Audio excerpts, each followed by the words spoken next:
இந்த வெறும் கையை வீசிட்டு வர்ற. ஏன் கையே நான் வச்சுட்டு வரேன். இதுல என்ன பிரச்சனை இருக்கு? நீ என்னடா வாங்கிட்டு சொன்னேன்? என்ன வாங்கிட்டு வர சொன்னீங்க? அப்படியே விளையாண்டுகிட்டே வந்தனா மறந்துட்டேன். எறும்பு போடு வாங்கிட்டு சொன்னீங்களா உன்கிட்ட? நீங்களாம் பெரிய மனுஷன் தானா? மண்டையில ஏதாச்சும் இருக்கா? ஆமா, நீங்க இன்னைக்கு எறும்புக்கு பவுடர் வாங்கி கொடுப்பீங்க.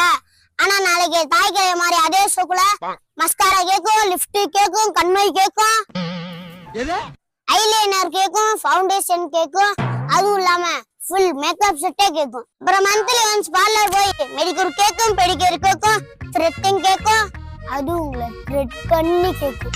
வாரத்துக்கு 2 பட்டு புடவை கேக்கும், 4 சுடிதார் கேக்கும். அப்புறம் ஒரே சங்கட்ட குஸ்காவா இருக்கும். பரவாயில்லையா? ஒரு பெரிய பாரி வள்ளல் பரம்பரை கேட்டது வாங்கி தந்துட போறாரு பாரு. எறும்புக்கு பவுடர் வாங்கி தர்றாரா? பவுடர் போவீங்களா?